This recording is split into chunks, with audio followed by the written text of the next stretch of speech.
শেষ হইয়াও হয় না শেষ বলে একটা কথা আছে। সেই দৃশ্যের সাক্ষী থাকছি আমরা, যারা গতকাল যেন এক স্বাধীনতার আস্বাদ পেয়েছি, এক অভিশপ্ত অন্ধকার জমানার পতন ঘটেছে গতকাল। এক মিথ্যা, মানে যত ধরনের বেআইনি জিনিস আছে সমস্ত কিছু দিয়ে তৈরি এক সাম্রাজ্যের পতন দেখেছি আমরা, এক স্বৈরাচারীর পতন দেখেছি আমরা, স্বৈরাচারী সাম্রাজ্যের। কিন্তু ওই যে বললাম, শেষ হইয়াও যেন হয় না শেষ। এই প্রসঙ্গে একটা পৌরাণিক কথা বা পৌরাণিক কাহিনীর কথা আমার মনে পড়ছে, এই সমস্ত কিছু আপনাদেরকে বলবো। নমস্কার, মানুষের ভাষায় আপনাদের সকলকে স্বাগত। আমি প্রবীর রায়চৌধুরী আপনাদের সাথে। যারা এতদিন ধরে অত্যাচারিত হয়েছেন, আমরা, আপনারা যারা এই এপিসোড দেখছেন, তাদের মনের মধ্যে যে কি আনন্দ! ওই যে আগের এপিসোডে বলেছিলাম যে রামায়ণের রাবণ বধ আমরা দেখিনি, রামরাজ্য স্থাপন আমরা দেখিনি, কুরুক্ষেত্রে ধর্ম স্থাপনের দিন কেমন আনন্দ ছিল মানুষের সেটা আমরা দেখিনি, ব্রিটিশ সাম্রাজ্যের পতন ঘটে 15ই আগস্ট 1947, তারপরের দিন সকালবেলা ঠিক কি হয়েছিল আমরা দেখিনি। কিন্তু আমরা দেখলাম যে 4 মে 2026 মানুষের ধর্মস্থাপন বলুন, স্বাধীনতা বলুন, তার আবেগ কি, তার বহিঃপ্রকাশ কি হতে পারে তা আমরা দেখলাম, শুধু না আজও দেখছি। এখন অনেকের মধ্যেই, এই যেমন আমার নিজেরও, হয়তো আপনাদেরও এখনো একটা ঘোর কাটিয়ে উঠতে পারেনি, সত্যি ঘটনাটা ঘটেছে, সত্যি ওই অপশাসন শেষ হয়েছে। মানে কাজ করছি, এই আপনাদের সাথে কথা বলছি, চলছি ফিরছি, মাঝে মধ্যেই যেন মনে হচ্ছে যে সত্যি তো, এখনো যেন ঠিক মন থেকে, শরীর থেকে বিশ্বাস করে উঠতে পারছি না। ঠিক সেই কথাটা আজকে সকালবেলা শুরুতে বিজেপির রাজ্য সভাপতি মাননীয় শ্রমিক ভট্টাচার্য একটি চ্যানেলের সঙ্গে ইন্টারভিউ দিতে গিয়ে বলেছিলেন যে এখনো ঠিক যেন মানসিকভাবে সেটাকে বিশ্বাস বা আত্মস্থ করে উঠতে পারেননি উনিও। কিন্তু ওই যে বললাম, শেষ হইয়াও হয় না শেষ। বাংলাতে একটা কথা আছে না, আমরা চালু কথা, কোট আনকোট একটা প্রবাদ প্রবচন, আজ মরলে কাল দুদিন। তা দেখুন, কাল পতন হয়ে গেছে, পরিবর্তন হয়ে গেছে, তার মানে আজ দুদিন। কিন্তু সে সমস্ত কিছুই মানবেন না একজন। সমস্ত স্বৈরাচারীর যা ধর্ম, সেটা তারও ধর্ম। সব থেকে বড় উদাহরণ তার পতনের পর সে নিজেই দেখিয়ে দিল। কাহিনীটা কি? পৌরাণিক কাহিনীটা মহাভারতের। দুর্যোধন বধ হয়ে গেছে, কুরুক্ষেত্রের যুদ্ধ শেষ, পঞ্চপাণ্ডব প্রবেশ করবে, মানে তাদের রাজ্যপাঠ এবার নিজেদের হাতে নেবেন। স্বাগত করবার জন্য তাদেরকে একটু খেয়াল করুন, বিস্তারিত বললে তো অনেকটা বড় হয়ে যাবে, আমি খুব সংক্ষেপে বলছি ঘটনাটা। ধৃতরাষ্ট্র এবং গান্ধারী তারা পঞ্চপাণ্ডবকে স্বাগত জানানোর জন্য তারা দরজায় এসে দাঁড়ালেন। কিন্তু শ্রীকৃষ্ণ জানতেন যে ওর মধ্যেও মতলব আছে, শেষ হইয়াও হয়নি শেষ, ওর মধ্যেও একটা ভয়ঙ্কর চক্রান্ত আছে। তা তখন ধৃতরাষ্ট্র সবাইকে যখন আলিঙ্গন করছেন, প্রথমে যুধিষ্ঠিরকে আলিঙ্গন করলেন, যুধিষ্ঠির প্রণাম করবার পর তার ঠিক পর ছিল ভীমের পালা। এখন ঘটনাচক্রে গান্ধারী চোখে এই কাপড় বেঁধে রাখতেন, আর ধৃতরাষ্ট্র চোখে দেখতে পেতেন না। শ্রীকৃষ্ণ করেছিলেন এক লোহার ভীম তৈরি করেছিলেন, তার কারণ শ্রীকৃষ্ণ জানতেন যে ধৃতরাষ্ট্র তার এতটাই প্রবল শক্তি শরীরে যে তিনি আলিঙ্গন করার মুহূর্তে একটা প্রতিশোধ তুলতে পারেন এবং ভীমকে জাপটে ধরে চেপে তিনি তাকে বধ করতে পারেন। অন্তর্যামী শ্রীকৃষ্ণ যিনি বলেছিলেন যে এই দেখো অর্জুন, তুমি নিমিত্ত মাত্র, যা হওয়ার হয়েই আছে নিয়তিতে, বলে তিনি তার বিশ্বরূপ দর্শন করে মুখ হাঁ করে দেখিয়েছিলেন কুরুক্ষেত্র যুদ্ধের পরিণতি। ছেড়ে দিন, সেটা আগে বলেছি। কিন্তু এই জন্যে তিনি লোহার ভীম বানিয়েছিলেন। যখন ধৃতরাষ্ট্র ভীম ভেবে সেই লোহার ভীমকে জড়িয়ে ধরলেন, ধরে তিনি তখন বুঝতে পারলেন তিনি ভুল করে ফেলেছেন। এখন বিদায় বিদায় বিদায়, ওই স্বৈরাচারী শাসক বিদায়। কিন্তু তিনি আর পদত্যাগ করবেন না নাকি? গতকাল এই আপনাদের জন্য এই সমস্ত তথ্যগুলো জোগাড় করবার জন্য আজকেও সারাদিন বিভিন্ন জায়গায় তো ঘুরি।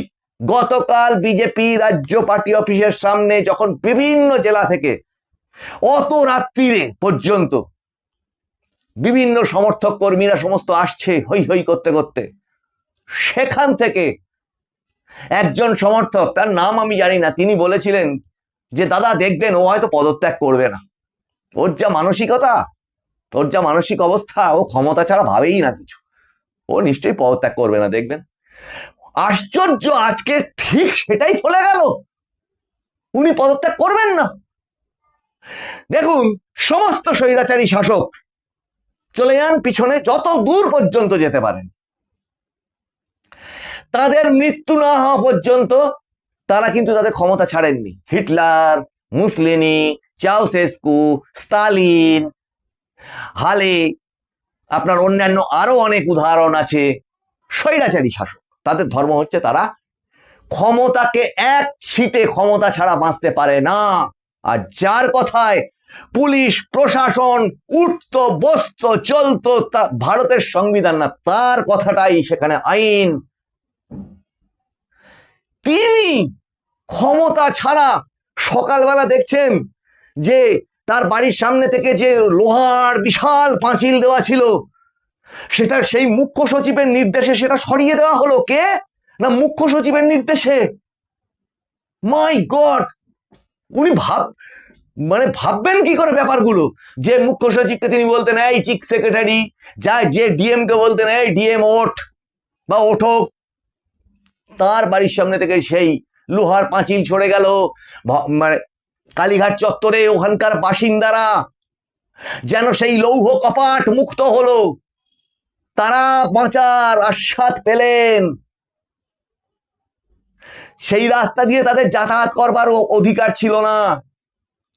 খুব ইমার্জেন্সি দরকার পড়লে, শুনুন দর্শকবৃন্দ, তাদের অ্যাম্বুলেন্স ওখানে ঢোকানো যেত না। সেই সমস্ত মানুষরা যারা ওই রাস্তাটার ভিতরে থাকতেন, কি এক ভয়ঙ্কর অবস্থা। এবার তিনি ধরেছেন তিনি নাকি পদত্যাগ করবেন না। এখন সংবিধান বিশেষজ্ঞরা হাসছেন আর নিজেদের মধ্যে আলাপ আলোচনা করছেন যে কেয়া কিয়া যায়। একদিকে আপনাদের যেমন উৎসাহ আছে, সবারই আছে যে আগামী মুখ্যমন্ত্রী কে হবে, বিজেপির সরকার গঠন হবে, সবাই আনন্দে মাতবে। যেমন আজকে সমস্ত জায়গায় গেরুয়ার গেরুয়া বিজয় মিছিল বেরিয়েছে, তেমনি পাশাপাশি এই ব্যাপারটা মানুষকে নাড়িয়ে দিয়েছে। এও দেখতে হলো আমাদের, কোথায় লজ্জায়, কোথায় অপমানে মানুষ এত ঘৃণা তাকে দিয়ে তাকে সরিয়ে দিয়েছে। কিছু কিছু মানুষ বলছে মানুষের অন্তরের কথা, বাপরে বাপ, আর সকালবেলা উঠে ওনার ওই মুখটা দেখতে হবে না, আর সকালবেলা উঠে টিভি চালালে, ফোন চালালে ওই কণ্ঠস্বরটা আর শুনতে হবে না। বিকৃত বিকৃত উচ্চারণ, নোংরা নোংরা ভাষা, হুমকি, এদের এই সমস্ত আর শুনতে হবে না। কোথায় কি রাস্তায় বেরোলে যেদিকে তাকাবো সেদিকে দাঁড়িয়ে আছে ওই মুখটা, হয় গাছের ডালে ঝুলছে, নয় রেলিং এ টাঙানো আছে। আর কি রবীন্দ্রনাথ, স্বামী বিবেকানন্দ, ঠাকুর রামকৃষ্ণদেব, বঙ্কিমচন্দ্র, শরৎচন্দ্র, যে হোক, যে জন্মতিথি হোক, যে অনুষ্ঠান হোক, উনি দাঁড়িয়ে আছেন, তার পায়ের নিচে তাদের ছবি, অথবা তিনি এইটুকু আসল মনীষী, যে তিনি এইটুকু ছবি, আর পুরো ফ্লেক্সটা জুড়ে ওনারা সমস্ত সবাই এরকম করে হাত হাত জোর করে দাঁড়িয়ে আছে। এই উৎকট, কুৎসিত, ধিক্কারযোগ্য দৃশ্য দেখতে দেখতে অসহনীয় হয়ে গেছিল মানুষের মন। হ্যাপিনেস ইন্ডেক্স জিরো না মাইনাসে নেমে গেছিল মানুষের। আমি একটা এপিসোডে বলেছিলাম আপনাদের যে মানুষ সকাল থেকে রাত পর্যন্ত যদি মনের মধ্যে আতঙ্ক নিয়ে বাস করে, তাহলে সেই মানুষ সুস্থ থাকে কি করে? তার ফল বশত সমাজটা অরাজকতায় ভরে যায়। তারা ভাবে আমার ঘরের মানুষ বাইরে বেরোলে আর ঠিক মতো ফিরবে তো? এইভাবে আমার বাচ্চা মেয়েটাকে পাঠাচ্ছি স্কুলে, সে কি অবস্থায় বাড়িতে ফিরবে? আমার কালকে কাজ থাকবে তো? আমার বাড়িটা থাকবে তো কালকে? আমি বেঁচে থাকবো তো এই পরিবার নিয়ে? এই যেখানে অবস্থা হয়ে গেছিল, সেখান থেকে মুক্তি ঘটেছে মানুষের। কিন্তু এর সাথে এটা মাথায় রাখতে হবে যে এই ধরনের স্বৈরাচারী শাসকরা এরকমটাই হয়। তার প্রমাণ রাখলো যিনি ওই গাড়ির মাথার ওপর বসে বলেছিলেন 4 তারিখ বেলা 12টার পর ডিজে বাজাবেন।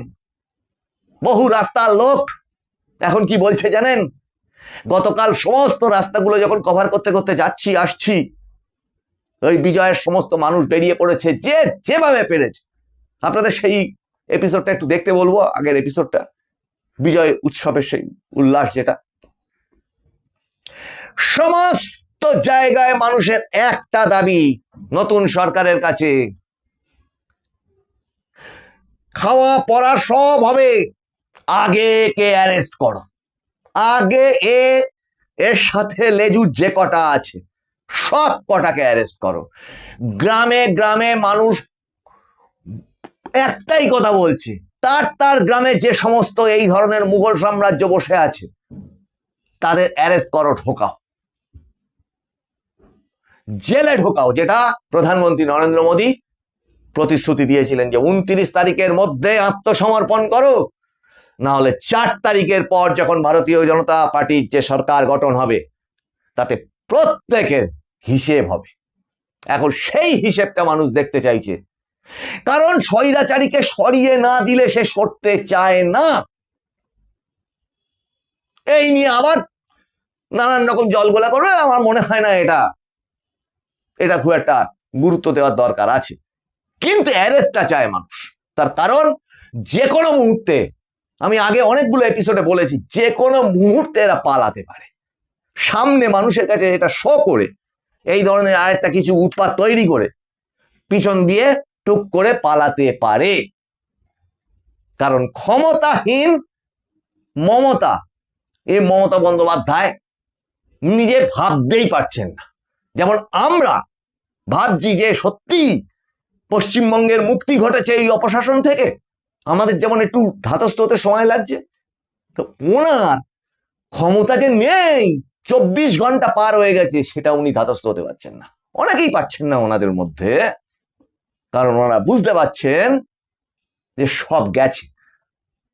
ওদের একটা পুরো নেটওয়ার্ক ছিল, আর বাঙালি কি করেছে? ঢাকি ওই নেটওয়ার্কের প্যান্ডেল সব শুদ্ধ মা গঙ্গার জলে বিসর্জন দিয়ে দিয়েছে। গঙ্গোত্রী থেকে গঙ্গা সাগর পর্যন্ত ভারতীয় জনতা পার্টির সরকার তৈরি হয়েছে। এখন একটাই কথা আপনাদেরকে বলবার, শ্রমিক ভট্টাচার্য, মাননীয় শ্রমিক ভট্টাচার্য বিজেপি রাজ্য সভাপতি, বিরোধী দলনেতা শুভেন্দু অধিকারী থেকে ভারতীয় জনতা পার্টির সজল ঘোষ উল্লেখ করতে হবে অবশ্যই, এনারা সবাই, জগন্নাথ চ্যাটার্জি, এনারা যারা আছেন সবাই আবেদন জানিয়েছেন যে খারাপ কাজগুলো ওই তৃণমূল কংগ্রেস করেছে সেইগুলো যেন, সেই ধরনের প্রতিক্রিয়া যেন ভারতীয় জনতা পার্টির কর্মীদের মধ্যে থেকে না আসে। কিন্তু পাশাপাশি এটাও মানুষ, ওই কর্মীবৃন্দ, সমর্থক বৃন্দ, যাদের ঘরের অনেককে হারিয়েছে মানুষ, অনেক অত্যাচার সহ্য করেছে, তারা একটা জিনিস চাইছে, একে অ্যারেস্ট করো, একে আগে অ্যারেস্ট করো। এই দাবিটা মানুষের ভিতর থেকে উঠে আসছে। গতকাল থেকে আজ পর্যন্ত বিজয় মিছিল টিছিল সমস্ত, যদি আপনারাও অনেক জায়গায় দেখেছেন যে মানুষ স্বস্তির নিঃশ্বাস ফেলেছে, কিন্তু এরা থেকে যাওয়ার অর্থই হচ্ছে পদে পদে সমস্ত রকমের বাধা সৃষ্টি করে যাবে। এবং ওই বলেছিলাম, যেই জমানা পাল্টে যাবে, যে আগে তৃণমূল করত গায়ে গেরুয়া পরে নিয়ে বলবে এই তো আমিও তো বিজেপি করতাম, এটাকে নিয়ে মানুষ ভয় পাচ্ছে। এরা ভিতরে ঢুকে থেকে ভারতীয় জনতা পার্টির বদনাম করবার চেষ্টা করতে পারে, সেটাই সতর্ক থাকতে হবে, সেটাই আমাদের সকলকে সতর্ক থাকতে হবে। সেই ধরনের জায়গা যেন না তৈরি হয়, আইনি পথে যেন এদের প্রত্যেকের চরম চরম শাস্তি হয়, আইনি বিধানে সেই প্রক্রিয়া যেন অত্যন্ত দ্রুত হয়। শুধু দর্শকবৃন্দ, এপিসোডগুলো কেমন লাগছে আপনারা জানাবেন। এর সাথে একটা কথা বলি, জয় বাংলা স্লোগান আমাদের দেশের স্লোগান না, এটা নিষিদ্ধ হোক। এই আর কি কি মানুষের রিকোয়ারমেন্ট আছে সেটা নিয়ে সামনের এপিসোডে আপনাদের সঙ্গে কথা বলবো। আপনারাও হাত খুলে লিখবেন, আপনাদের মতামতগুলো জানাবেন, আগামী সরকারের কাছে আপনাদের যে প্রত্যাশা আছে সেগুলো জানাবেন। বলেছিলাম না, মানুষের ভাষা, আমরা একটা পরিবার। আমাদের শুধু দর্শক বৃন্দদের অনেকে কালকে আমার সাথে দেখা হয়েছে রাস্তায় ঘাটে সমস্ত জায়গায়, তা আমরা একটা পরিবার হয়ে উঠছি। এই আগামী সরকার তৈরি হবে, সমাজ আমাদেরকেও গঠন করতে হবে সুন্দরভাবে, তাতে সহযোগিতা করে। আপনাদের কি সাজেশন সেগুলো জানাবেন কমেন্টে, শেয়ার করবেন যাতে আপনার সাজেশন চতুর্দিকে ছড়িয়ে পড়তে পারে। আর একটু সাবস্ক্রাইব করবেন, লাইক করুন, শেয়ার করুন, নোটিফিকেশন অন রাখুন। আপনাদের সঙ্গে আবার দেখা হচ্ছে সামনের এপিসোডে। ওই যে বললাম, খুব ইন্টারেস্টিং রিকোয়ারমেন্টস এর কিছু পয়েন্ট নিয়ে, আরো বেশ কিছু তথ্য, সেগুলো নিয়ে আপনাদের সঙ্গে ফিরে আসছি। আপনারা নজর রাখুন মানুষের ভাষার পর্দায়। মানুষের ভাষা সবার মনের কথা বলে। নমস্কার।